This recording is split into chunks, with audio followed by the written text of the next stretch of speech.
On today's show, should the LA Clippers keep both Norman Powell and Bogdan Bogdanovich, or should they choose between the two? Going to be talking about it all on today's Locked On Clippers.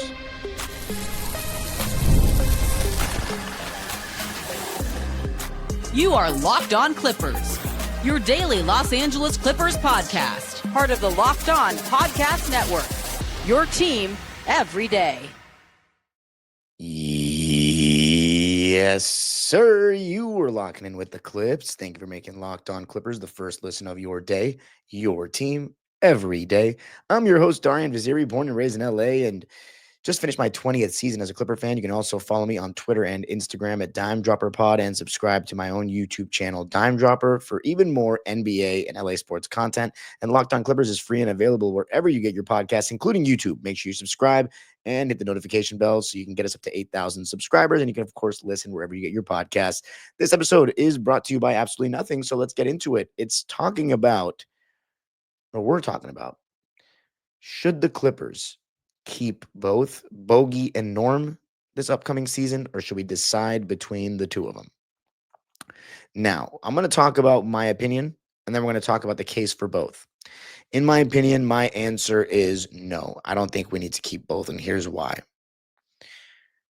Norman Powell is awesome, right? I think he's great. Some Clipper fans might disagree, think he's a little too one-dimensional, given that he's just offense only. And when I say offense only, it's not creating for others, really. It's mainly just his own offense. He's not even a great self-creator. So it's mainly like he's great quick to work quickly off the catch. He's great to having some movement. He's a great catch and shoot player, and then he can occasionally get his own shot.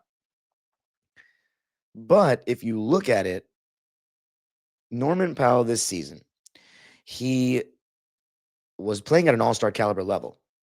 He was averaging 24 points per game for a lot of it, but ended the season averaging 22 points per game.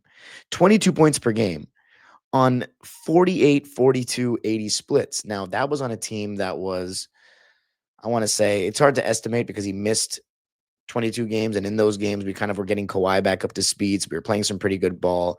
But let's say he was on like a 6 seed, at playing at that level as like a leading scorer. I love Norman Powell to death, but let's say we never got Kawhi back. That would have been a first-round exit, and I guarantee we would not have gone 7 games with anyone. Denver, I don't even know if we would have gone 7 games against Houston. And that is because Norman Powell isn't a great shot creator. And as I said, doesn't create for others. And he's not great defensively. So if he's not hitting his shots, he's kind of a net negative. And when you describe someone like that, and you're talking about championship teams, I think those guys should be 6-man kind of guys. And I think we had it right when we had Norman Powell as our 6-man in 2024, and he was one of the most efficient 6-men in the league. And, that team, the 2024 Clippers, I think peaked the highest of any team. That would be a good episode. Which Clipper team of all time peaked the highest? But we felt like during that 26-5 stretch that we were not going to lose unless somebody went off or we were playing against a great team. Because even if one of the big three, Harden, Paul George, and Kawhi, didn't have a good game, the other guys could have a good game. And then you had Westbrook and Norman Powell coming off the bench, and then you had Zubac still there. So, we had a really, really solid team. And unfortunately, we ended up not getting a top 3 seed. And then Kawhi, and a lot of that's because Kawhi went down, and we hit a rut with Kawhi, but because he was continuing to miss games towards that end of the season, we fell to the 4th seed. But my overall point is that Norman Powell in a 6-man role, I think, is ideal for him on a championship team. And unfortunately, we had him in too big of a role as a starter with another non-defensive player in James Harden. So Norman Powell for a championship. And by the way, on his championship team, he was the 8th man. Now, granted, that Norman Powell is very different than this one. In 2019, Norman Powell only played 19 minutes a game. He shot very similar splits, 48-40, and averaged 9 points a game. But the exact next season, when Toronto was the 2nd seed in the East and never reaped the benefits because we had a bubble instead, they had Norman Powell starting in half of his games, 26 starts out of 52 games played in a 72-game season, And he, again, averaged very similar splits, 49.5% from the field, 40% from three on a higher volume. So 16 points a game. At the time, that was his best ever season. And the next year, you had all the complications with Kyle Lowry, and he eventually got moved. And that Raptors team that was playing in Florida, like that was a whole weird thing. Fred VanVleet was, getting overzealous that season from my memory. So that was actually Norm's career year, averaging 19.6 points per game. And it's crazy because his splits are still so good every time, but he got traded to the Blazers that year. That was also they got traded Norm for Gary Trent Jr. And he was great for both stops. I mean, in this 2021 season, he played 69 games and he shot 48, 41, 87 splits on an average 19 points a game. But again, these are not good teams anymore, right? So when you look at good teams, he's best served off the bench, in my opinion.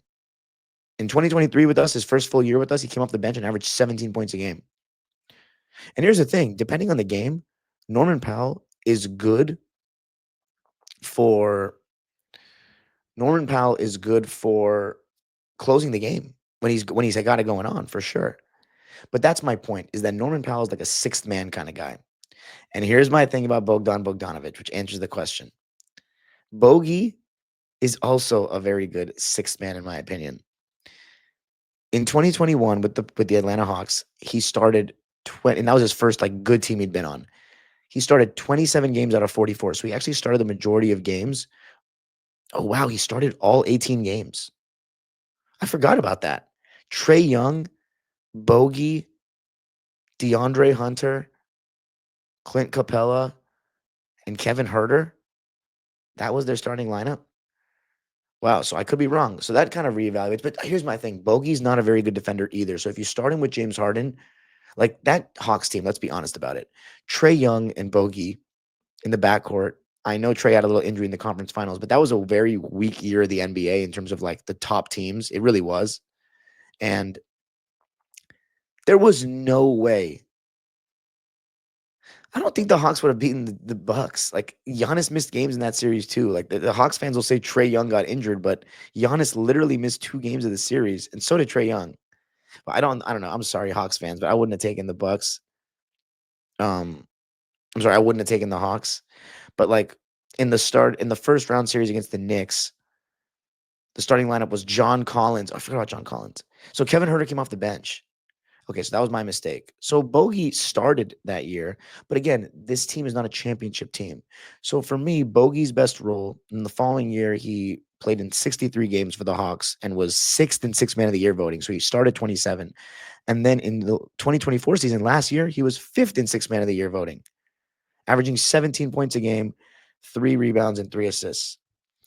So for me, they're both kind of sixth men players. They're both dynamic and good at different things offensively. Norm is more of an off-ball guy. Bogi, in theory, though, has that off-ball shooting threat, and he can put it on the floor a little bit more and score and create his own shot a little bit better. He has like better footwork and his handles better, and I think he can play, make, and pick and roll, whereas Norman Powell doesn't really do that because Bogi's dribbling is better with his left hand as well. So they offer different things offensively, and I think they can play together well. They could be a really lethal backcourt duo off the bench. But I don't see the key to this team being James Harden, Bogi starting with 1 point of attack guy, like either Chris Dunn or Derek Jones, and then Kawhi at the 4 again. Like I just don't think that makes us much better as a team. I think we would largely be the exact same team and a year older. So for me, I think we got to use one of them in a trade piece. And I think Norman Powell's contract is the more tradable one. Because if you look at our payroll right now, we have Bogi on the books for $16 million next year, which I think is really solid. He's a vet. He's in his prime, basically. He's in his prime, basically. I mean, age 32, maybe just exiting it. They're both the same age, which is funny. They're exactly the same age, 32 years old. Norm is making $20 million next year. Bogi's making $16 million. I think considering that $4 million less, I think Bogi's contract is better, and especially given what he can give you. So I would say you got to use Norm in a trade to get a power forward. But in my opinion, they need to be split up because this is the bottom line. It wouldn't have mattered if one of them had actually shown up in the playoffs. That's what pisses me off. And they didn't offer anything defensively. I mean, it took several games for Bogi to even make a shot. So I'll make the case for them individually. But Norman Powell averaged 16 points, which is, I mean, of course, below his average. But again, Kawhi coming in and out, like that made things a little complicated. But he shot 35% from three and 78% from the line, which is below his averages. And he was getting good looks.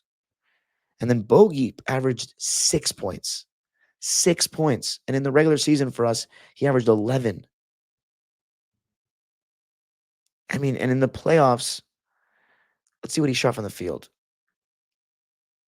He shot 36, 29 splits. Oh my goodness. So coming up, we're going to make the case for Bogi over Norm, even with that information I just gave you. But my overall takeaway is that we need to split them up. You know why? Because you might be saying, why don't I have both off the bench, D? Because I want Chris Dunn coming off the bench next year. That's why. I want Chris Dunn coming off the bench or Derek, one of the two. I mean, if we have Derek, we could have both of them.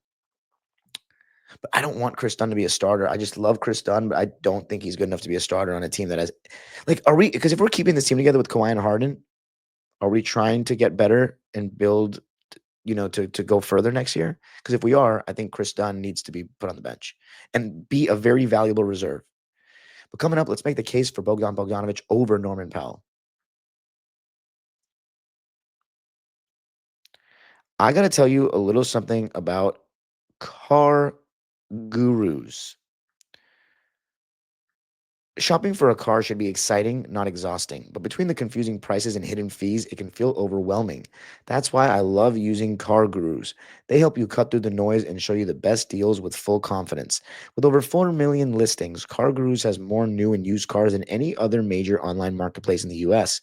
They verify dealers, provide real price analysis, and give you the tools and data you need to make the right choice without second guessing yourself. The best feature, price drop alerts, so you know exactly when the perfect car is available for your budget. Plus, the in-depth vehicle details give you peace of mind before stepping onto any lot. Buy or sell your next car today with CarGurus at cargurus.com. Go to cargurus.com to make sure your big deal is the best deal. That's CarGurus.com. cargurus.com.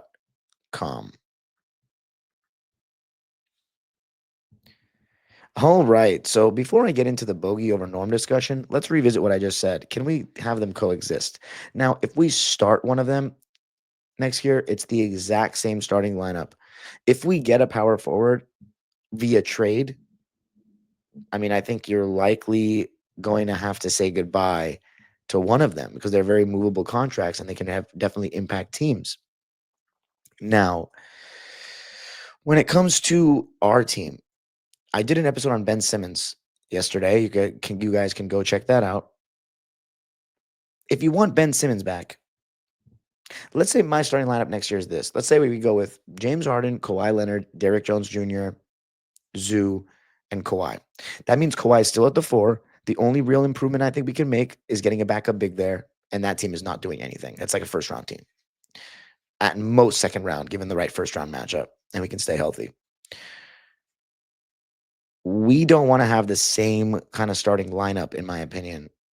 You know what I mean? We don't want to have the same kind of starting lineup. So whether it's Bogi and Harden, so Bogi, Harden, Derrick, and Kawhi, like, no. Like, I don't that's good. That's really good. But no, we want to take a step up. So in my opinion, we need to relieve Kawhi of the 3 duties and get another big forward, someone that represents like what Obi Toppin's representing for the Pacers right now.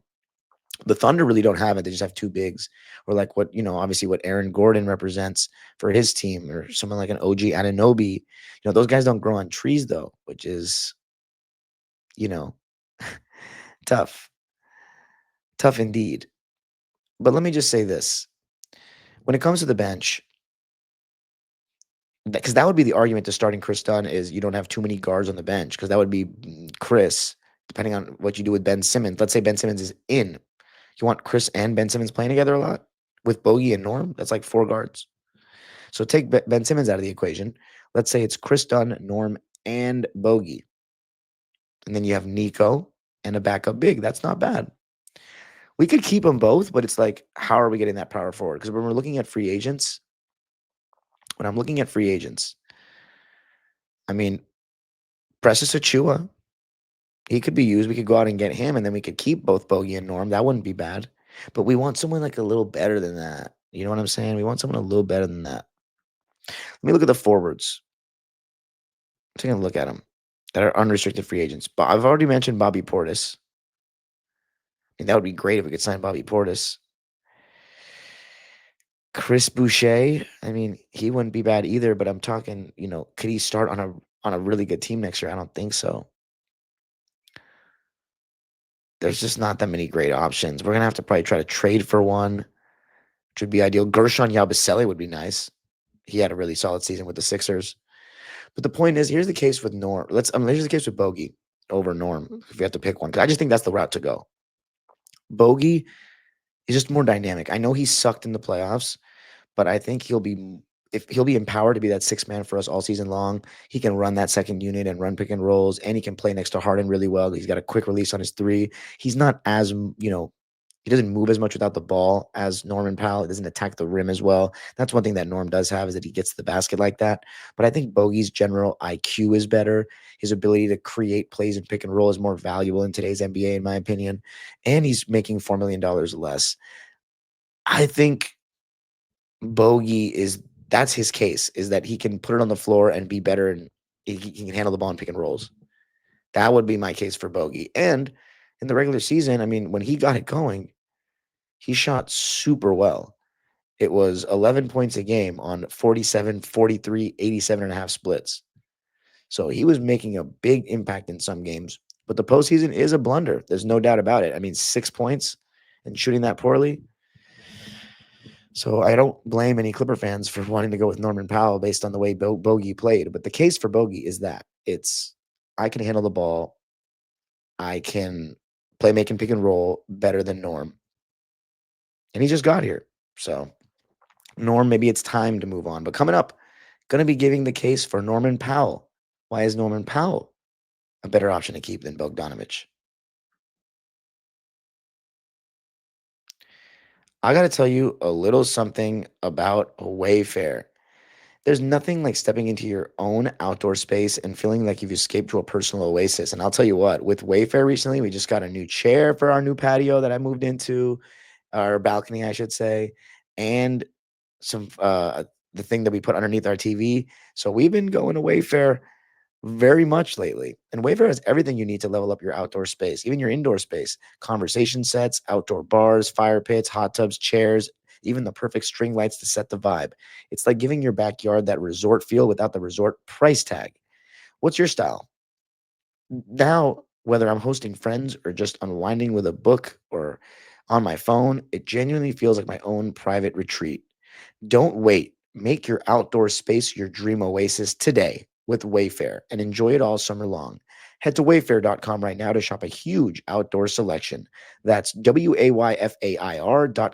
Wayfair, every style, every home.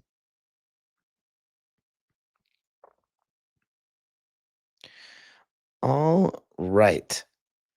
So, talking about Norman Powell. The argument for Norman Powell is he might just be better than Bogey because of his amazing ability to score, his volume, a very good ability to score, his high volume in terms of like his aggression. Like that's something that I will not take away from Norm, is that you can never say he's not being aggressive enough. He's always looking to get his shots up. He is so efficient shooting three ball. He's fast. He gets downhill. He gets to the basket. When he's coming off that curl left to right, he is getting to the basket. So he has that over Bogey for sure. The ability to get downhill, although it's not really self-creation. If it was self-creation, then it would be a little bit of a different argument, in my opinion. But it's mostly attacking closeouts off of other guys, creating for him, like James Harden. So given that Bogey can create and we want to kind of take the ball, lessen Harden's load, so to speak, next season, I think that is the move, is to have Bogey. But I'll tell you what, Norman Powell had such a good season. He undoubtedly played better in the playoffs than Bogey. And I'm not saying either of them played great, but he still averaged 16 points and was our fourth leading scorer.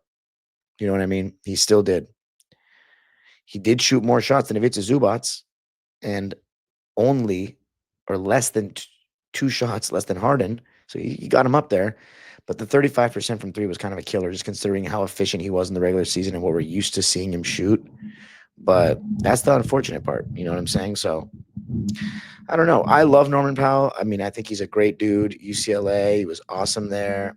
And I mean, if you're asking me who I like more, of course, Norman Powell. He's given us more. He's given us more. But Bogdan Bogdanovich, just that contract, and Norm's on an expiring deal, so I think we might be able to get more for him. And I don't know. I really do think the shot creation thing matters. Like, I just value that, but that's just my lens of it. If you think Norman Powell's a better option, please let me know. Because if you say Bogi was ass in the playoffs and Norm wasn't as bad, totally valid. And Norm's given us more. But it might just be time to go a different direction. And having Bogi to take the ball out of Harden's hands is important, I think, for his long-term stamina. But man, Norm was damn good this year. Like, we're forgetting, like, I don't think Bogi can peak as high as that Norm that we had starting. But also, yeah, I don't think he could. I think Norm playing next to Harden, being able to just shoot as being the number one shot taker, essentially, like, that's a great role for him. But the thing is, that role for Norman Powell in the NBA, it's going to be a first round team at best. And he's not the true number one option. The true number one option is Harden. But he was basically our leading scorer. So I don't know.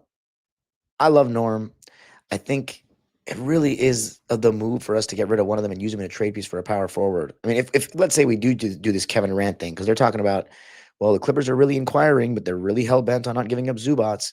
So they're going to ask us for, it would be Bogi, Norm, and Derrick Jones Jr., and probably a pick. I'm just done trading picks for anything that's related to this era, helping this era of Clipper basketball. It's just not worth it because we already are sunk with the future. So when it comes to this year, I think we can help Kawhi out and James Harden out by getting them a power forward, maybe a backup big, and using these two very solid players. One of them, I would not want to trade both. We definitely want one of them that can come off the bench and give us buckets, and both of them can give you buckets. So, yeah, I just think maybe it's time for Norman Powell to have a change of scenery. But I mean, again, I love the guy, and I'm supportive of both, regardless of what the franchise decides or can find in terms of a deal. But yeah, I mean, Bogi and Norm, because I'm not trying to roll with that same starting five, man. Like, of either Derrick Jones and Chris Dunn, and then you have one of these two starting. Like, it's just, we need better. We need better to take that next step. Bogi, we have a team option in 2027. So if we want to get rid of him after that, we'll totally be fine with that. Like, or don't want to re-sign him. It's $16 million. And all of this, what's amazing to me is, like, Norman Powell's making twice as much money as Derrick Jones Jr., which is, like, considering what they do on the court, I mean, I don't think he should be making twice as much. Derrick Jones Jr., like, defense at the point of attack is everything. It's why we were so good this year, And Chris Dunn does matter. I love Chris Dunn. I'm not confident with him being a starter on a team that wants to, like part of why we lost in this first round was because Chris Dunn's offense just wasn't good enough. 39% from the field and 36 from three. Yes, we could have put him in more short roll situations as opposed to having him in the corner, but, like, I don't know. Clearly, I mean, I think Ty Lue could have trusted him in more of those roles, but I love Chris. I really do. I just think even if you put him in the short roll more, I don't think that's the difference between us losing in 7 games and winning the series. I think Chris Dunn is fantastic. I'm so happy for him that he got such a big role on a winning team. I think he can have a role in a championship team. It's just off the bench. That's all I have to say about it. No disrespect. Being able to be in a rotation for a championship team is one of the best things you can hear as a role player. Like, that's why I value championships so much, is that the players that are role players on title teams, like, not everyone can just do that, because the guys that are too good to be role players can't pull back, and they don't have, like, they've always been the guy with the ball, so they don't know how to play off ball per se or take a step back. And role players that are on championship teams, they often have to be two-way players. It's very rare to have only one-sided. Well, really, they have to be able to guard. But nowadays, more so, you need to have guys that can do a little bit of both, more so than maybe before. You may have only needed a defensive or rebounding specialist. But offense-only guys, I mean, that's tough on a championship team, because if your shot's not falling, how else are you contributing? You know what I'm saying? So being a role player on a championship team, That's a compliment. Anybody that's been a part of a rotation, a championship rotation, that matters because there's certain great role players all time. People might say, oh, they just weren't on a championship team. They weren't on a team that was good enough. Are we sure that they were good enough role players in their role? Because that matters. There are a lot of guys who look at Lob City and even 2-on-3, and you're like, were they good enough in that role? Could they even be part of a championship rotation? Like, that's what I said about Ben Simmons. Like, I have real doubts. Could he even be part of a championship rotation? Is he good enough? Like, look at what TJ McConnell is giving the Pacers. You know what I'm saying? It's ridiculous. That's their backup point guard. Look at what Peyton Pritchard was giving the Boston Celtics last year. Cason Wallace, like, look what he gives defensively. So it matters. And yeah, Ben Simmons is a good defender, but it's about being the best version of yourself. I think guys like Cason Wallace, Aaron Wiggins, those guys on the Thunder, they're continuing to improve. Ben Simmons, he's in a crisis of who he is as a basketball player at times. But anyway, you can follow me on Twitter and Instagram at Dime Dropper Pod. Subscribe to my own YouTube channel, Dime Dropper, for even more LA sports and NBA content coming soon. And Locked On Clippers is free and available wherever you get your podcasts, including YouTube. Make sure you subscribe and let me know what you think. Bogi, Norm, keep them both. Get rid of them both. Keep one. Let me know what you think in the comments. The age-old proverb continues. Go Clippers.